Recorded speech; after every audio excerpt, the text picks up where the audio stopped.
Y vamos a disponer este tiempo para estudiar la palabra del Señor. Si ustedes nos permiten, en esta tarde pueden abrir sus Biblias en Lucas 12 y los dos versículos que vamos a estudiar esta tarde. Pienso que debieron haber ejercido una tal influencia en los 12 discípulos de Jesús, en los que vendrían a ser los 12 apóstoles que sin duda cargaban el peso de lo que Jesús les enseñó aquí a lo largo de su ministerio terrenal, incluso cuando se volvieron mártires en el Señor y antes de eso mientras les servían, porque Él les deja con un elevado, muy elevado sentido de responsabilidad en este pasaje en el que vamos a enfocarnos. Son los versículos 47 y 48 del capítulo 12 de Lucas. Si ustedes estuvieron la semana pasada aquí, cubrimos lo que es la parábola del siervo fiel y el siervo infiel, los versículos del 41 al 46, y esto es lo que dijimos más o menos. Si ustedes me permiten leer de nuevo este pasaje para tenerlo en mente y aplicarlo correctamente como Jesús lo hace en los versículos 47 y 48. Dice el versículo 41, después de todo lo que Jesús enseñó en las dos parábolas anteriores, Pedro le hace la pregunta en el versículo 41, le dice: Señor, ¿dices esta parábola a nosotros o también a todos? La parábola del mayordomo y los siervos que le esperaron. Dice el versículo 42, dijo el Señor: ¿Quién es el mayordomo fiel y prudente al cual su Señor pondrá sobre su casa para que en tiempo les dé su ración? Bienaventurado aquel siervo al cual su Señor cuando venga le haya haciendo así. En verdad os digo que le pondrá sobre todos sus bienes. Este es el siervo fiel. El infiel, versículo 45, más si aquel siervo dijera en su corazón: mi Señor tarda en venir, y comenzar a golpear a los criados y las criadas, y a comer y beber y embriagarse, vendrá el Señor de aquel siervo en día que éste no espera y a la hora que no sabe. Esto significa que este esclavo pensaba que su amo iba a tardar en venir. Este es el pensamiento detrás del escenario, detrás del contexto que comunica la idea de cómo piensa un impío. El Señor tarda en venir, es lo que nos dice Pedro en el Nuevo Testamento, que dicen los impíos. Él tarda en venir.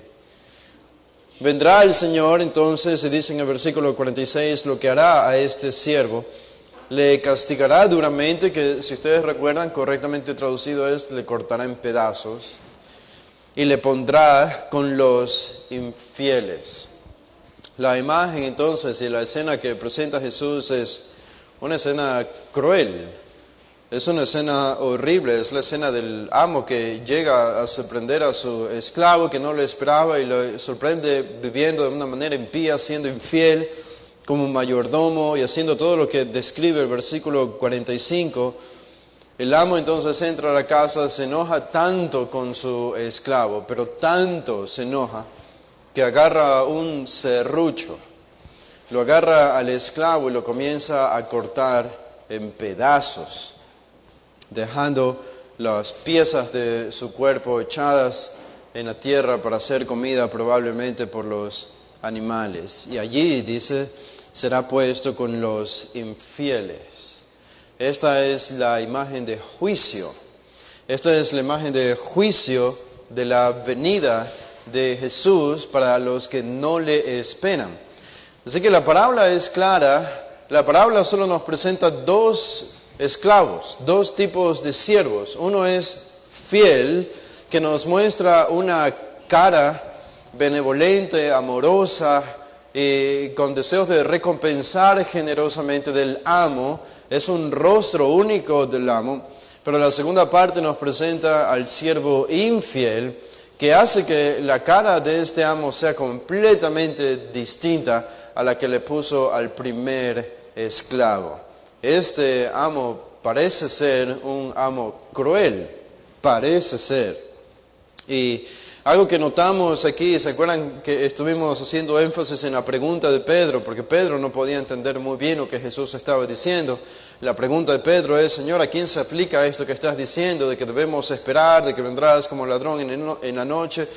Esto se aplica a nosotros, se aplica a los judíos que están con nosotros, que no están contigo, que no son tus discípulos. ¿A quién se aplica todo esto? Y la semana pasada no leímos, tenía planeado leerlo, pero me demoré tanto que ni siquiera lo leí. Pero en el Evangelio de Marcos, en el pasaje paralelo, en el capítulo 13, dice el versículo 37, Jesús ha enseñado exactamente la misma parábola que ya ha enseñado en el pasaje de Lucas, en el capítulo 12. Y aquí, terminando la conclusión de esta parábola, dice en Marcos 13:37, asumiendo, aunque aquí Pedro no hace la pregunta, pero nosotros asumimos que Pedro hizo la pregunta, de hecho, Jesús dice, y lo que a vosotros digo, todas estas parábolas, y lo que a vosotros digo, a todos lo digo, velad. Esta es la respuesta a Pedro. ¿Se dan cuenta? Pedro hace la pregunta en Lucas 12:41, Señor, ¿a quién dices esto? ¿A nosotros o también a todos? Y Jesús responde aquí, lo que ustedes digo, a todos digo, velad, velen, estén preparados. Es decir, el mandato de velar y estar preparados, lo que debemos entender es que es universal. Es universal. Jesús ordena a toda la humanidad a estar preparada para su segunda venida. Para los discípulos, el estar preparado y velar es un llamado a servir. Es un llamado a invertir en el reino. Es un llamado a dedicarse al avance del reino de Dios. Ese es el llamado de velar para un cristiano. Para un no creyente, estas serían las multitudes que estaban allá afuera, alrededor de los discípulos. Jesús también les llama a velar a la luz de su segunda venida, pero para ellos este velar significa venir en fe y arrepentimiento a la salvación. Sálvense antes de que venga el día del Señor, antes de que regrese Cristo. Esto es para los impíos. Y para los creyentes, santifíquense y sirvan al Señor antes de que venga el Señor Jesús. Los creyentes no tenemos el temor de perder la salvación o de ser condenados con Cristo cuando Él venga por nosotros, pero es un llamado a velar. Es un llamado a esperar, porque se supone que esa es la manifestación de alguien que ha sido verdaderamente regenerado. Y eso nos introduce entonces si ustedes regresan a Lucas 12, a los versículos 47 y 48, que es la culminación, es la conclusión de esta gran sección de Jesús acerca de su segunda venida y el llamado a sus discípulos a estar preparados y a todo el mundo a estar preparados para su pronto regreso. Y entonces Jesús añade en el versículo 47, Él se desprende de la parábola, aunque continúa utilizando las imágenes de esta misma parábola, de la del siervo y la del amo, pero ya no está contando la parábola terminó en el versículo 46 y ahora él habla de una manera más general y pronuncia principios generales aquí. En el versículo 47 dice, aquel siervo que conociendo la voluntad de su Señor no se preparó, ni hizo conforme a su voluntad, recibirá muchos azotes. Mas el que sin conocerla hizo cosas dignas de azote, será azotado poco. Y Jesús da la razón por qué esto es así. Y entonces termina con este principio universal, ya no usa metáforas, ya no usa imágenes, ya no usa la imagen del esclavo y del amo, sin imágenes, de manera directa a sus discípulos. Este es el principio del que depende todo, el argumento central. Dice, porque a todo aquel a quien se haya dado mucho, mucho se le demandará. Y al que mucho se le haya confiado, más se le pedirá. Este principio entonces es el que permea todo este pasaje. Y al transicionar entonces de la parábola sobre los siervos a los versículos 47 y 48 debemos entender por qué Jesús añade estos dos versículos.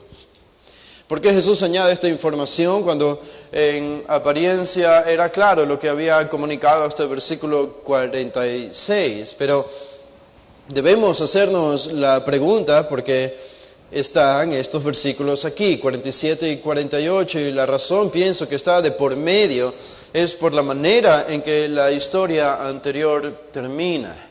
La historia anterior termina, como les decía, de una manera cruel y horripilante. La historia anterior termina en el versículo 46 con el Señor, el amo, el dueño, cortando en pedazos a su esclavo que no se había preparado para su regreso. Y esta imagen habría provocado preguntas entonces en la mente de los discípulos y quizá de toda la multitud que escuchaba a Jesús. ¿Por qué el amo respondió de esta manera? ¿Acaso no fue demasiado cruel en cortar en pedazos a su esclavo? Lo mucho pudo haberle echado de su casa, lo mucho pudo haberle echado alguna especie de penitencia o sentencia incluso de muerte, pero dejado según las leyes que prescribían para ellos. Pero esto de agarrar un serrucho y cortarlo en pedazos así nomás y echar los pedazos de su cuerpo en la tierra parece un poco cruel. Parece un poco cruel. Y la pregunta es justamente esta: ¿por qué fue tan duro el amo con su esclavo? ¿Por qué fue tan duro? Y los versículos 47 y 48 responden esa misma pregunta. Y en esencia, aunque hay que explicarlo más, pero en esencia el Señor Jesús está diciendo porque este esclavo conocía la voluntad de su amo. Por eso su amo fue tan duro con él e hizo lo que hizo. Porque el esclavo no era inocente, porque el esclavo no era ignorante, porque el esclavo conocía la voluntad de su amo. Y al parecer Jesús pasa entonces de comparar el esclavo fiel con el esclavo infiel a comparar dos tipos de esclavos infieles. Y parece que está simplemente enfocándose ahora en el esclavo infiel. Esta comparación es diferente, no es entre el bueno y el malo ya, ahora es entre el malo y el peor. Eso es lo que hacen los versículos 47 y 48. Y los discípulos debían entender que el amo al que él servía, que era el Señor Jesús, mientras él estuviera ausente, era un amo justo, que recompensaba generosamente a los siervos fieles, como vemos en las otras parábolas, pero así también castigaba duramente a los que llevaban más culpa. Este es un amo justo. En un sentido, estos dos versículos nos hablan acerca de la persona de Dios, acerca de quién es Dios, los atributos de Dios y cómo es Él. Pero noten el versículo 47, aquí encontramos en primer lugar el castigo de mayor intensidad, es lo que nos dice el versículo 47. El castigo de mayor intensidad, y pienso que podemos dividir en tres partes este versículo 47, así también lo podemos dividir al versículo 48, por lo menos la primera parte del versículo 48, en primer lugar hablando acerca del esclavo. Hablamos en primer lugar acerca de la luz que él recibió, en segundo lugar el comportamiento que evidenció y en tercer lugar el castigo que sufrió. La luz que recibió. El versículo 47 dice al principio: aquel siervo que conociendo la voluntad de su Señor. E inmediatamente notamos que la comparación resulta en que hay una sola cosa que ambos esclavos tienen en común. Una sola cosa que los dos esclavos del versículo 47 y 48 tienen en común. Y esa es que, lo que nos dice el versículo 47, no se preparó ni hizo conforme a su voluntad. Porque exactamente eso mismo hizo el esclavo del versículo 48. No está escrito en esas mismas palabras porque es un resumen. Jesús no necesita repetir todo, pero eso es lo que significa. Dice más: el que sin conocerla hizo cosas dignas de azotes. Dignas de azotes. Esto significa que él también se ganó un castigo, así como el esclavo del versículo 47. Y podemos pensar que ambos hicieron exactamente lo mismo. Ambos podríamos pensar, si prestamos la imagen de la parábola anterior del versículo 45, este esclavo comenzó a golpear a los criados y criadas, a comer, beber y embriagarse. Quizá utilizó los bienes de su amo y la comida que debía repartir a los otros esclavos se la estaba comiendo él, la bebida se la estaba bebiendo él, y entonces terminó borracho y golpeando a todos los que había a su alrededor. Y podemos asumir que ambos esclavos de los versículos 47 y 48 están haciendo lo mismo. A pesar de comportarse igual, sin embargo, ambos son infieles, eso es claro. Vemos que recibieron un trato diferente. Ambos recibieron un trato diferente. El primero, del versículo 47, recibió muchos azotes. El segundo, del versículo 48, recibió pocos azotes. Y claro, la pregunta es, ¿por qué uno recibe más castigo y el otro menos si ambos hicieron exactamente lo mismo? Ambos no se prepararon, ambos no hicieron la voluntad de su amo, de su Señor. Y claro, eso no necesariamente encaja con nuestra manera de pensar, porque tenemos nosotros en nuestros países todo un sistema penal para castigar a los criminales y los crímenes, y todo es de acuerdo a la gravedad del crimen, a lo que se hace. El nivel de maldad es calculado en términos del daño que se causa a otras personas, a terceras personas. Así es como nuestro sistema funciona y estamos acostumbrados a eso. Nuestras instituciones penales no castigan menos a un hombre que comete homicidio, que mata a otra persona. No le va a castigar menos solamente porque este hombre dice, ups, es que no sabía que el homicidio estaba prohibido por la ley. Nuestro sistema penal, aunque algún abogado aquí podría corregirme, pero después del culto, no ahora. Pero nuestro sistema penal, pienso lógicamente, castigaría de la misma manera al que sabía que eso estaba prohibido como al que no sabía que eso estaba prohibido. Se calcula el daño que hizo a una tercera persona. Y por eso nosotros nos preguntamos al leer estos dos versículos 47 y 48, ¿por qué el esclavo del versículo 47 es más castigado que el esclavo del versículo 48 si ambos se comportan exactamente igual? El comportamiento evidenciado es exactamente el mismo, y la razón está al inicio de cada versículo, 47 y 48. Y esto nos dice que el sistema de retribución divino es diferente al nuestro. No enteramente, pero es diferente al nuestro. La diferencia radica en que uno conocía la voluntad de su Señor, versículo 47, y el otro, que es castigado menos, en el versículo 48, no conocía la voluntad de su Señor. Y eso está claramente revelado en el contexto. Es claro cuál era la voluntad del Señor. ¿Cuál era la voluntad del Señor? En todo este pasaje lo tenemos. En el versículo 35 es estar ceñidos sus lomos y vuestras lámparas encendidas. El versículo 36 es aguardar a que el Señor regrese de las bodas. Es velar en el versículo 37. En el versículo 40 es estar preparados para su venida. En el versículo 48 es el que a tiempo les da su ración. En otras palabras, la voluntad del amo es que el esclavo esté preparado para su regreso. No es difícil entender esto. Entonces, la luz que recibió el esclavo del versículo 47 fue mayor a la luz que recibió el esclavo del versículo 48. Y aquí nosotros podemos enfocarnos en algo interesante que encontramos aquí, porque este es un mundo diferente al que Jesús nos introduce, diferente al que nosotros conocemos, porque no vivimos entre esclavos, pero el llamado a prepararse, a estar listo para la acción, eso es lo que Jesús insta aquí. Y la imagen podría evocar la de un amo que llega a casa, siguiendo la historia de la misma parábola, que de hecho parece ser que esta es, y el amo llega, pero cuando regresa su esclavo no le está esperando. Y el desenlace final es como el que nos va a mostrar, muy diferente a lo que vemos en los versículos 37 y 38.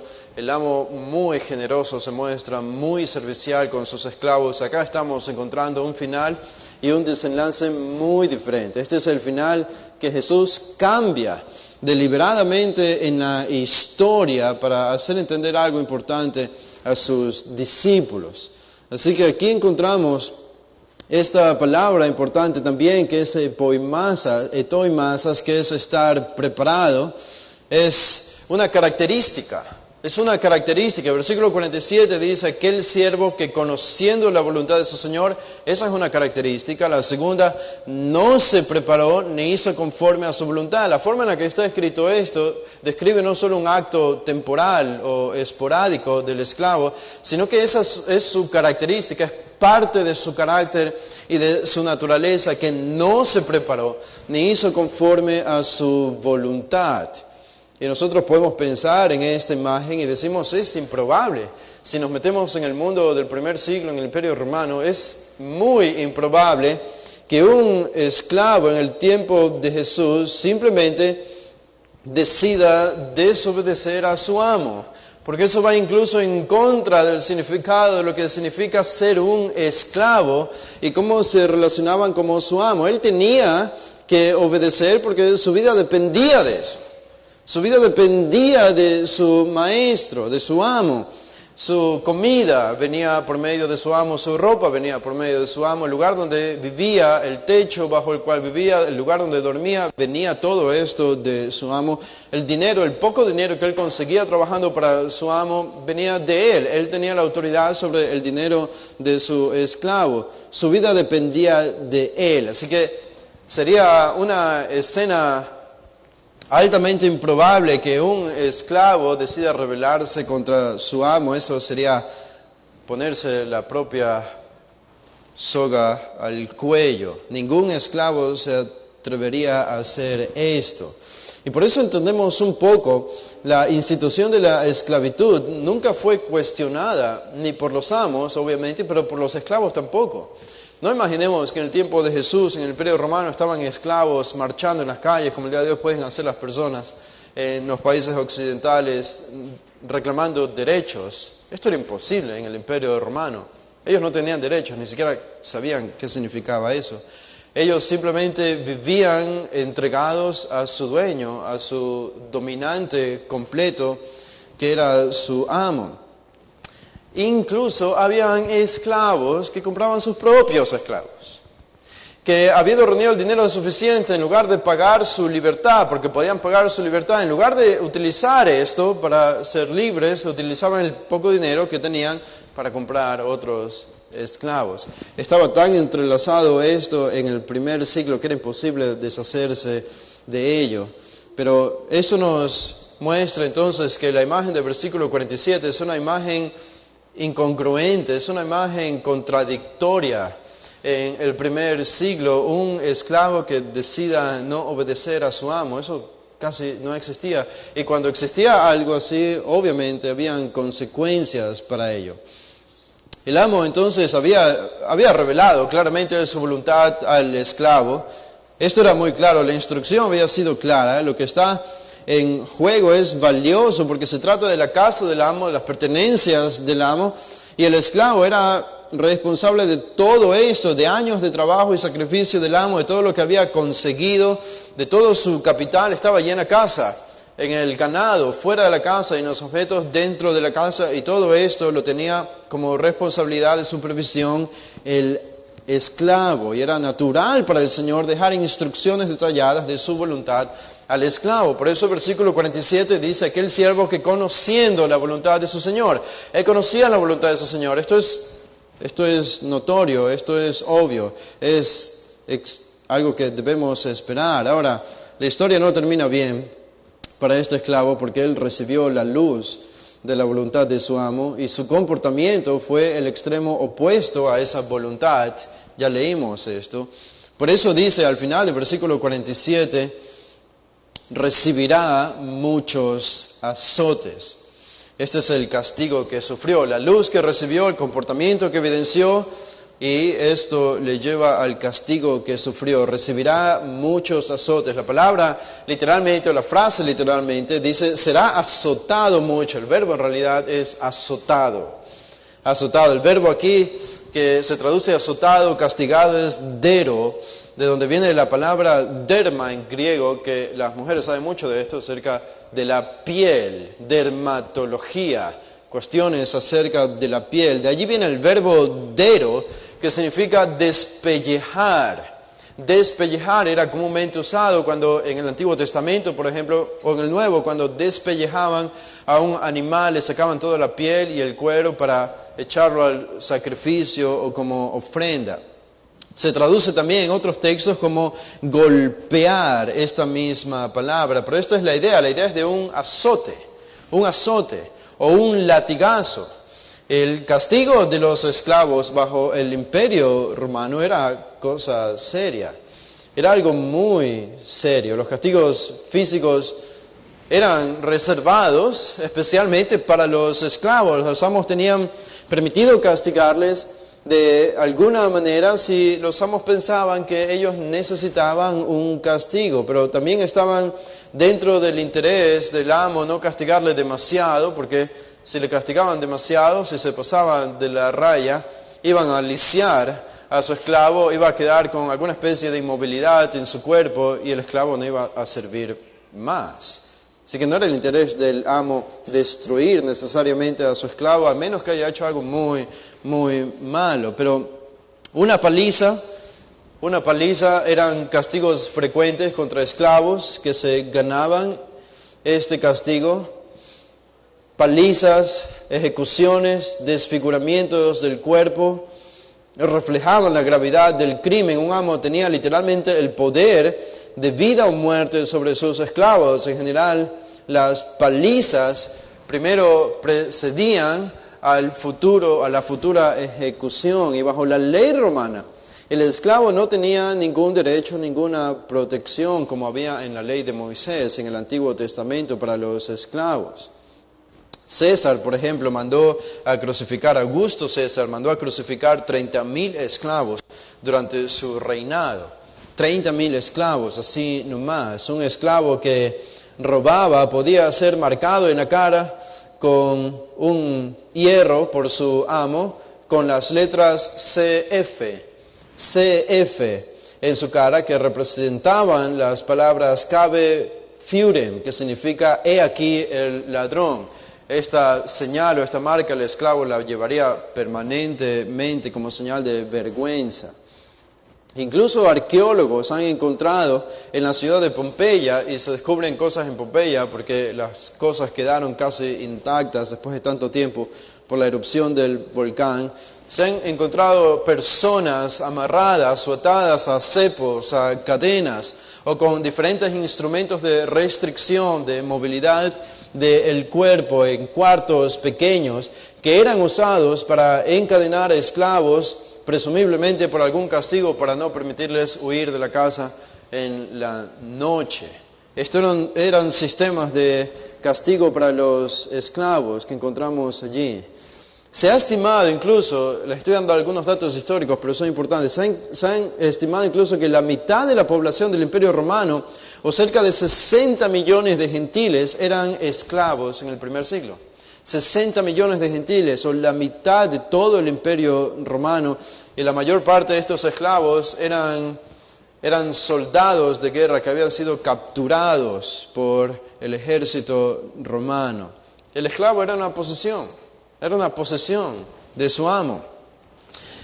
Él no podía determinar su propio rol en la casa, él no podía determinar su propia función o su propio uso, él no determinaba eso.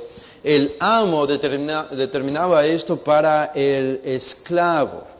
Y en un sentido, estaba leyendo un artículo de un autor que se apellida De Wet, y él enumera algunas razones por las que incluso los cristianos del primer siglo pensaron que los esclavos podían ser castigados.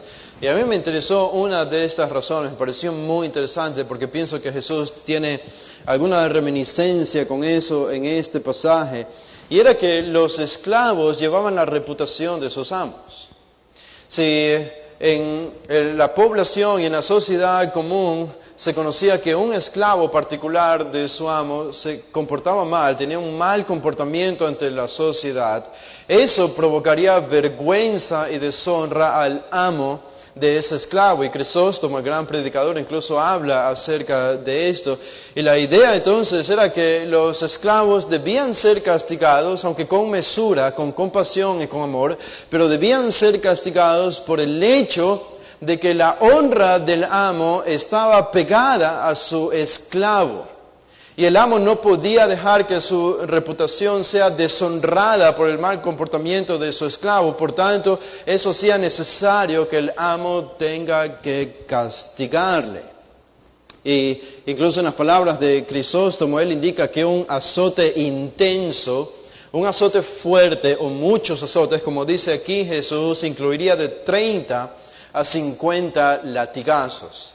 De 30 a 50 latigazos.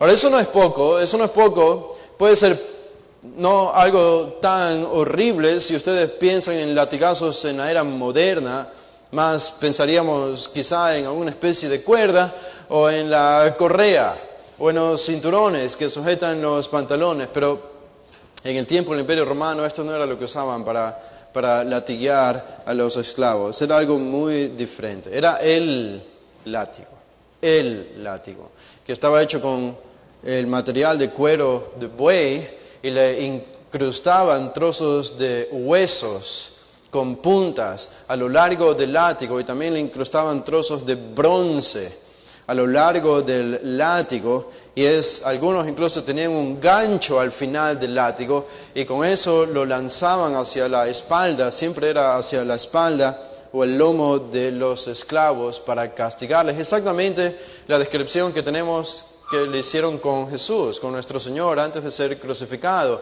Lo latiguearon. Y si ustedes vieron la película La Pasión de Cristo, tiene una imagen fiel y fidedigna históricamente hablando acerca de lo que ocurría con los esclavos cuando eran flagelados o eran latigueados. Así que 30 de esos o 50 de estos podía costarle fácilmente la vida a un esclavo. Y Jesús está diciendo aquí que este esclavo, el castigo para él es que recibirá muchos azotes. Imagínense 50 azotes de estos, bastarían para que se constituya en una descripción horripilante. Y esto entonces nos lleva al castigo de menor intensidad. Al castigo de menor intensidad, esto va a ser rápido porque es simplemente la misma historia repetida, pero con un final diferente. Noten el versículo 48, más el que sin conocerle, es decir, este no conocía la voluntad de su amo. Y hasta ahora Jesús no ha explicado el mecanismo de evaluación todavía para evaluar exactamente esto, pero aquí tenemos que el esclavo conoce o no conoce, la voluntad de su amo. Y encontramos dos variantes aquí entonces. En primer lugar, la luz que recibió fue diferente a la del primer esclavo. Este segundo esclavo recibió menos luz. Y Jesús no explica por qué, y no es importante tampoco entender por qué no conoció la voluntad de su esclavo. Se podría ser un poco difícil para nosotros entender cómo un esclavo no conocía lo que su amo le estaba pidiendo, pero esto no le interesa a Jesús, no es la discusión, el punto es que él no conocía la voluntad de su amo. Y podríamos conjeturar de muchos escenarios, pero para Jesús no es importante. Lo importante es que él no tenía la luz que tenía el esclavo del versículo 47, y eso nos lleva a su comportamiento. El comportamiento, dice el versículo 48, hizo cosas dignas de azotes. Hizo cosas dignas de azotes. ¿Qué significa? Hizo exactamente lo mismo que el del versículo 47. No se preparó ni hizo conforme a la voluntad de su amo. Es exactamente el mismo comportamiento y eso nos lleva al castigo que sufrió en tercer lugar. Dice, esto es diferente porque dice, será azotado poco en el versículo 48. Será azotado poco. Este fue un castigo menor. Estos fueron latigazos, pero menos que el número de latigazos que recibió el esclavo del versículo 47.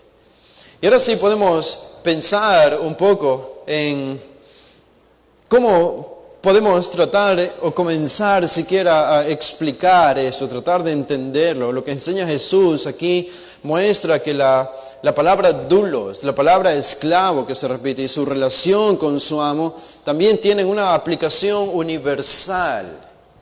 Una aplicación universal, una confusión puede ser que ustedes ven la palabra siervo y piensan, bueno, un siervo conoce a Dios, un siervo es un hijo de Dios. Bueno, pero estamos en una parábola y en esta parábola no debemos aplicar ese conocimiento todavía. Para Jesús simplemente es la relación entre un siervo y su amo. No estamos utilizando conceptos todavía de las cartas del Nuevo Testamento, porque tendemos a pensar así, pero aquí estamos en una parábola, en una historia. Y aquí un siervo o un esclavo puede ser un creyente, pero un siervo o un esclavo puede ser un no creyente. Lo que revela si es un creyente o un no creyente no está en la palabra siervo, sino en lo que él hace. Y eso responde a la pregunta, ¿cómo Cristo pudo castigar a sus siervos cuando regrese? ¿Cómo Cristo puede castigar a sus siervos cuando regrese? Bueno, porque a los que él llama siervos aquí no son necesariamente sus hermanos, no son necesariamente el pueblo de Dios, no son necesariamente los salvos, sino cualquier persona, puede ser un salvo o puede ser un no salvo, pero alguien que conoce su voluntad, es lo que dice Jesús, y esto se aplica a un no salvo, alguien que conoce su voluntad será azotado mucho más. Jesús ahora explica el principio. Noten al final del versículo 48. Esta es la aplicación de Jesús. El principio. A todo aquel a quien se haya dado mucho, mucho se le demandará. Y al que mucho se le haya confiado, más se le pedirá. Esta es la aplicación de Jesús de esta parábola. Y uno de los principios que evidencia este pasaje es que Dios nunca puede ser derrotado. Dios nunca puede ser derrotado. A veces es increíble, es pasmosa la sorpresa que uno puede llevarse al conversar con otros evangélicos, probablemente de otras congregaciones, y conocer el concepto que evangélicos tienen acerca de la persona de Dios. Y notar que es tan diferente a lo que la Biblia enseña acerca de la persona de Dios. Y simplemente consideran el gran debate que ha existido ya por muchos años acerca de si la salvación se pierde o no se pierde. Y los evangélicos que dicen que la salvación sí se pierde, aluden al hecho de que Dios no puede ser el Dios controlador que ustedes dicen que es. No, Dios tiene que dar apertura al libre albedrío, y esa es la razón por la que podemos perder la salvación, porque es esta especie de Dios que respeta demasiado el corazón y la voluntad y el albedrío humano, que no se atreve, porque es muy respetuoso, no se atreve a cambiar algo soberanamente. Recuerdo cuando estaba en el seminario aquí en Guayaquil, a una hermana le hicieron esta pregunta acerca de si la salvación se pierde o no.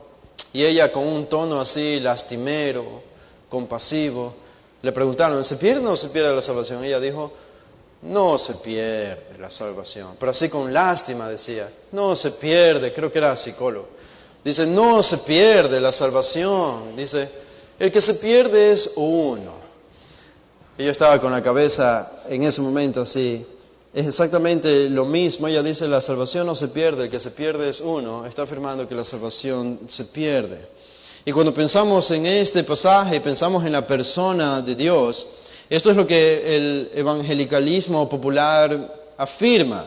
La idea de que Dios, de alguna manera, puede ser rechazado, Dios puede ser deshonrado, Dios puede ser insultado, Dios puede ser blasfemado, y Dios puede ser el objeto de toda burla del corazón del hombre a lo largo de la historia, a lo ancho y a lo largo de este globo terráqueo. Y Él, porque es demasiado respetuoso, es como una especie de niño inocente, porque es demasiado bueno, entonces tiene que quedarse de brazos cruzados y nunca va a hacer nada a todas estas personas que han blasfemado, han insultado y han deshonrado su nombre.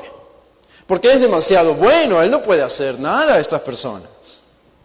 Y este es más o menos el pensamiento popular, incluso en la iglesia evangélica. Se supone que Él es bueno, pero ustedes se dan cuenta, esa es una definición diferente de bueno. Y es una definición diferente de quién es Dios. El Dios que nos presenta aquí Jesús, que en realidad es una imagen de Él mismo, Él es el Señor que vendrá, es muy diferente a esta, muy diferente. Aquí vemos un Dios que viene a ser coronado como victorioso allí mismo donde fue deshonrado. Él se va a ocupar de que cada corazón humano entienda lo que hizo mientras estaba aquí en la tierra. Y eso es lo que nos ayuda a entender esta parábola y el principio universal que Jesús enseña al final del versículo 48. Dice, a quien se haya dado mucho, mucho se le demandará, y al que mucho se le haya confiado, más se le pedirá. Esto tiene que ver con el conocimiento de Dios que una persona tiene. En el caso de un no creyente, si conoce a Dios, si llega a conocer la palabra, si está expuesto a la luz del evangelio, de la verdad, de la iglesia, de la vida cristiana, del cielo, del infierno, el concepto de la salvación y del pecado y del hombre, y todo lo que podemos encontrar en la Biblia, y este individuo está escuchando esto continuamente, lo único que va a hacer, como hablábamos hoy en la mañana en la escuela dominical, es incrementar su nivel de culpabilidad. Está amasando condenación en la gran bolsa que Dios tiene allá en el cielo. Cada vez más condenación y más condenación. Este pasaje nos muestra que en el infierno habrá grados de sufrimiento. Que en el infierno de todos los perdidos, no todos van a sufrir de la misma manera y en la misma intensidad. Jesús enseña esto en otros textos de los mismos evangelios. Ahora, yo quiero que me acompañen aquí. Creo que no he dicho ni la mitad de lo que debería decir, pero vamos a terminar, no se preocupen. No se asusten, debería decir. Pero vayan y acompáñenme a estos pasajes. Vean lo que dice el Levítico. Este principio de que Dios retribuye o castiga de acuerdo o en proporción al conocimiento que una persona tiene de Él. De acuerdo a la luz que ha recibido. Por eso podemos decir para algunos que no van a llegar a la salvación, es mucho mejor que dejen de escuchar el evangelio. Para algunos que nunca se van a arrepentir, aunque eso no sabemos nosotros, pero para algunos que nunca se irían de arrepentir y están viniendo a la iglesia, sería mucho mejor para ellos que dejen de venir a la iglesia. Porque lo único que hacen al venir, si es que nunca se van a arrepentir, es amasar y reunir más sufrimiento cuando llegue el tiempo de la condenación. Esto es escalofriante, pero este principio aparece, por ejemplo, en Levítico, en el capítulo 26, donde aparecen las leyes. Aquí dice, noten lo que dice, noten esta progresión. En el versículo 14 dice la ley del pueblo, estas son las consecuencias de la desobediencia, pero si no me oyereis, Dios ya había dado su revelación de la ley al pueblo, dice, pero si no me oyereis, ni hiciereis todos estos mis mandamientos, y si desdeñareis mis decretos, y vuestra alma menospreciare mis estatutos, no ejecutando todos mis mandamientos, invalidando mi pacto, yo también haré con vosotros esto. Enviaré sobre vosotros terror, extenuación y calentura, que consuman los ojos y atormenten el alma, y sembraréis en vano vuestra semilla, porque vuestros enemigos la comerán. Pondré mi rostro contra vosotros, y seréis heridos delante de vuestros enemigos, y los que os aborrecen se enseñorean de vosotros, y huiréis sin que haya quien os persiga. Versículo 18, si aún con estas cosas no me oyereis, yo volveré a castigaros 7 veces más por vuestros pecados. ¿Notan esta progresión? 7 veces más, porque ya fueron advertidos, porque ya sabían, ya recibieron la primera vez el castigo. Aún así, a pesar de esta revelación, siguieron en su desobediencia. 7 veces más. Versículo 19, y quebrantaré la soberbia de vuestro orgullo, y haré vuestro cielo como hierro, y vuestra tierra como bronce, vuestra fuerza se consumirá en vano, porque vuestra tierra no dará su producto, y los árboles de la tierra no darán su fruto. Si anduviereis conmigo en oposición, y no quisiereis oír, yo añadiré sobre vosotros 7 veces más plagas según vuestros pecados.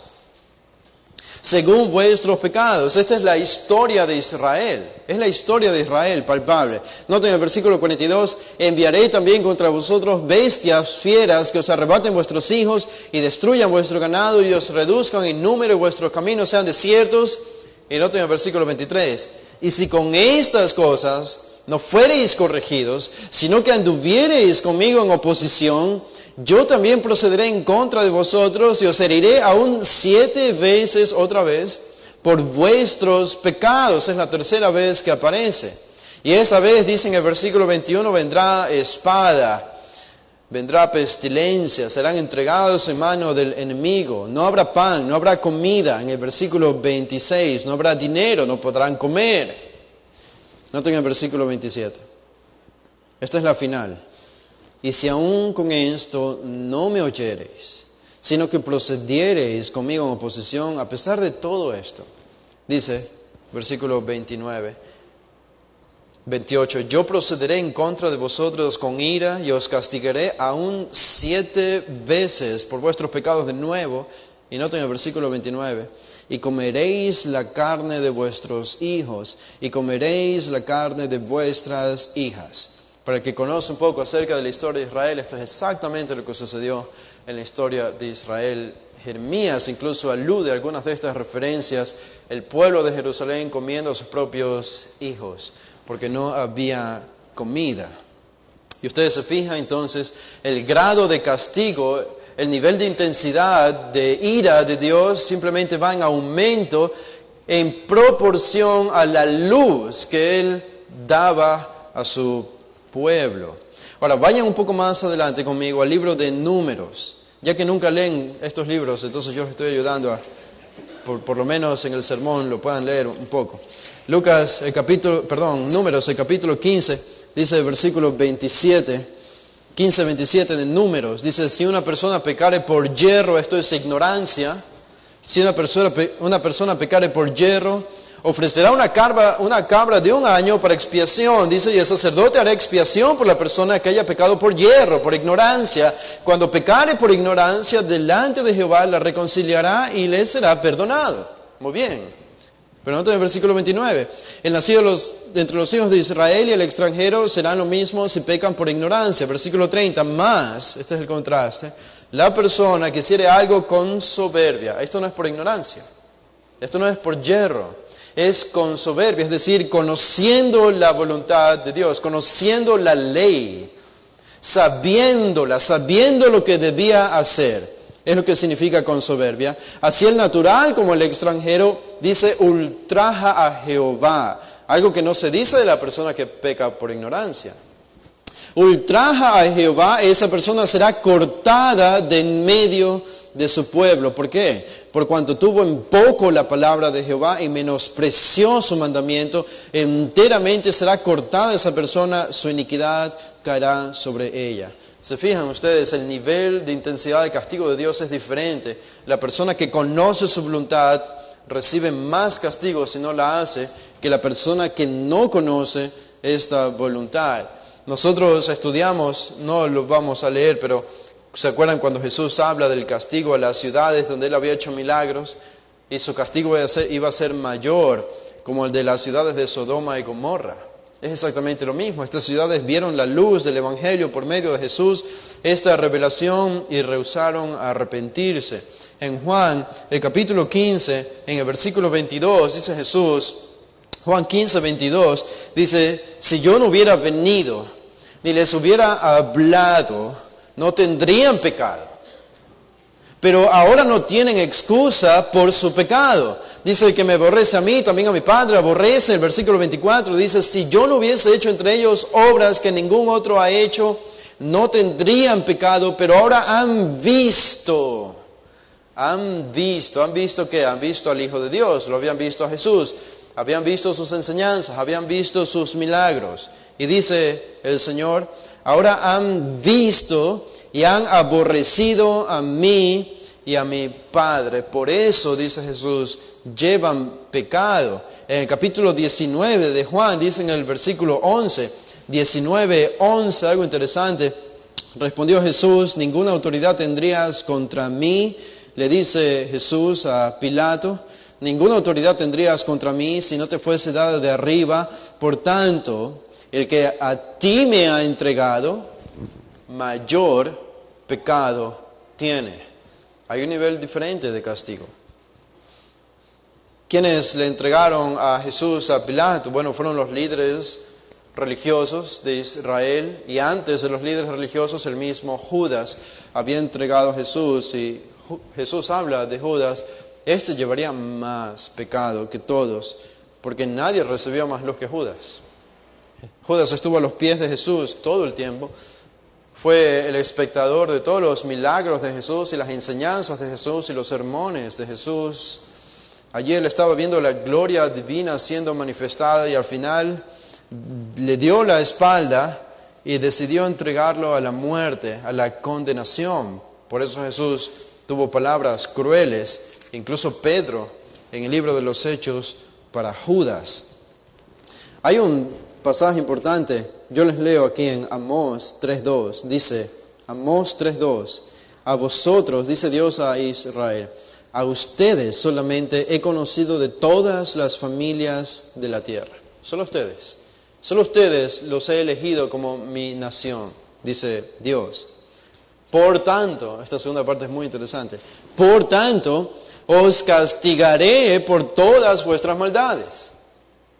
¿Notan? Porque Él se había revelado a Israel, no al resto de naciones, sino a Israel. Por eso Israel llevaba más responsabilidad moral ante Dios. Y por eso Dios dice aquí, a ustedes los voy a castigar por todas vuestras maldades. No hay sorpresa. Ni deberíamos preguntarnos tanto por qué los judíos han sufrido tanto en la historia. Porque los judíos han sido los más privilegiados en la historia, por lo menos hasta antes de que venga Jesús. Nadie recibió mayor conocimiento y revelación que el pueblo judío. Ahora, ¿a quién aplica Jesús esta enseñanza? Si vuelven a Lucas 12, ya vamos terminando, pero ¿a quién aplica Jesús esta enseñanza? La respuesta es a todos. En primer lugar, yo pienso a los no creyentes. Jesús en los versículos 47 y 48 habla de niveles de sufrimiento en el infierno. Y los que más van a sufrir en el infierno son los que más recibieron el conocimiento de Dios. Son los que más luz recibieron de Él. Serán los que van a sufrir más. Al final del versículo 48, este es un proverbio, es un principio universal aplicado a cualquier persona, tanto no creyentes como creyentes. Nosotros los cristianos vamos a tener el juicio entre el tribunal de Cristo, donde vamos a ser juzgados no tanto por nuestros pecados, no seremos condenados, pero nuestras obras serán escrutinizadas por nuestro Señor y sufriremos pérdida o recibiremos recompensa, dependiendo de lo que hemos hecho aquí en esta tierra y con la luz que hemos recibido. Así que podemos decir, Dios en ese tribunal de Cristo no va a requerir lo mismo a un cristiano que no tuvo acceso a una iglesia bíblica y que no pudo crecer teológicamente en su conocimiento. Dios no le va a pedir lo mismo a ese cristiano que al cristiano que ha estado rodeado de enseñanza bíblica, de teología, de una iglesia sana, donde se predica el evangelio fiel. A este segundo cristiano Dios le va a requerir más, tanto en su servicio presente como será evidenciado en el juicio ante el tribunal de Cristo, por lo que hizo y no hizo aquí en la tierra. Jesús, entonces, a sus discípulos, a nosotros, llama a servir y a invertir en el reino de Dios, a santificarnos internamente y a estar celosos en nuestro servicio por Él. Este es nuestro llamado. Sin embargo, el grupo al que Jesús se dirige directamente en la parábola, los versículos 47 y 48, yo creo que eran los judíos. Y esto ya ha terminado, porque ustedes reconocen la palabra que se repite, el esclavo que conocía su voluntad, Y noten la familiaridad de esto, cuando Pablo escribe el libro de los Romanos, en el capítulo 12, versículo 17, él dice esto, Romanos 2:17, he aquí, tú tienes el sobrenombre de judío, y te apoyas en la ley, y te glorías en Dios, y conoces su voluntad, dice Pablo. Eran los judíos. Los judíos conocían la voluntad de Dios. Los judíos recibieron los oráculos de Dios, recibieron las profecías de Dios, vieron los milagros de Dios, las teofanías y las cristofanías en todo el Antiguo Testamento, recibieron a los jueces y los generales y los reyes de Dios, y la ley de Dios escrita estuvo allí, y el templo como una figura gráfica de la presencia misma de Dios, todo esto para los judíos. Y Jesús está advirtiendo a los judíos en este pasaje de Lucas 12. Él está diciendo, ustedes lo han recibido todo, toda la luz que podían recibir, y aún así no se han preparado, ni han hecho conforme a la voluntad de Dios. Ustedes van a ser azotados severamente en el tiempo del fin. Y esto les voy a contar una leyenda que leí, pero antes de esto quiero contarles lo que estaba leyendo de un tal doctor Reynolds, cristiano. Y él dice lo siguiente, Hace unas semanas una pobre mujer vino a mi consultorio, él era un doctor cristiano, y esta mujer dijo, una joven mujer que se está quedando en la misma casa conmigo y es muy pobre, pero muy pobre, está en gran sufrimiento y temo que está a punto de morir. Acompáñame a donde esta mujer. Y el doctor, entonces Reynolds dice, acompañé a la mujer y me llevó al lado de la cama donde estaba acostada, agonizando esta otra mujer, y nos dejó solos. Era una escena espantosa, dice el doctor. Estaba yaciendo ella sobre una tela en el piso, con una niña de 2 o 3 años también acostada en el piso, sin casi nada con qué cubrir su cuerpo. Solo había una silla y una mesa rota. Esto era todo lo que había en el cuarto, eran todas sus pertenencias. Pero cerca de la cama estaba también colgando unos adornos. Este adorno era un vestido de un material llamativo y hermosamente hechos, que estaban mostrando todos sus colores vivos en esta cama de muerte. Estos vestidos caros, como en un sentido, dice el doctor, mirando a esta mujer en sus ojos mientras estaba acostada, agonizando, como un testimonio de su propio pecado y su propia necedad, y recordándole que tan pronto muriera, estos vestidos que le habrían costado tanto serían de propiedad de la dueña de la casa, como pago por la deuda que ella nunca había podido pagar. Dice el doctor, me incliné hacia el costado de la cama y tomé su mano. Y le dije, Jesús me ha enviado para ofrecerte perdón y paz. Y ella respondió, no, dijo ella, con voz ronca. Dijo, no, yo fui criada asistiendo a la escuela dominical. Conocía lo que es correcto y lo bueno, pero no lo hice. Ella continuó diciendo, no hay perdón para mí ahora. El doctor dice, me arrodillé, oré por ella de nuevo, oré por su salvación, al ella no tener ni siquiera confianza para orar por sí misma, y le urgí a que se arrepienta y encuentre la paz en Cristo. Pero aun cuando yo hablaba con ella diciéndoles estas palabras, ella murió declarando con un tembloroso clamor, es muy tarde, es muy tarde. Y con estas palabras en sus labios, ella murió. Y esto es lo que puede pasar con lo que puede ilustrar esta segunda ilustración, y con eso terminamos. Estaba leyendo acerca de una leyenda de un hombre llamado Macairos, que estaba de Alejandría en Egipto, y estaba caminando en un cementerio donde habían tumbas. Y en una de estas tumbas se encontró con un esqueleto. Y él se sentó allí porque allí hizo su morada y su tienda para dormir, y quedó mirando el esqueleto y comenzó a conversar con el esqueleto. Y este hombre Macairos le preguntó, ¿dónde está tu alma? El esqueleto le respondió, mi alma está en el infierno. Y el hombre le preguntó, ¿y cuán lejos está el infierno de aquí? Y el esqueleto respondió, el infierno está tan lejos, así como puedes ver el cielo de la tierra, así está el infierno de la superficie de la tierra hacia abajo. Este hombre se sorprendió de la profundidad de donde se encontraba su alma, y entonces le hizo otra pregunta, y le dijo, ¿hay alguien más a lo profundo, más hondo de donde tu alma está? ¿Alguien que está por debajo de ti todavía? Y el esqueleto respondió, sí, los judíos que recibieron la revelación de Dios, ellos están más abajo que mí. El esqueleto era un pagano. Y los judíos, dice él, están más abajo.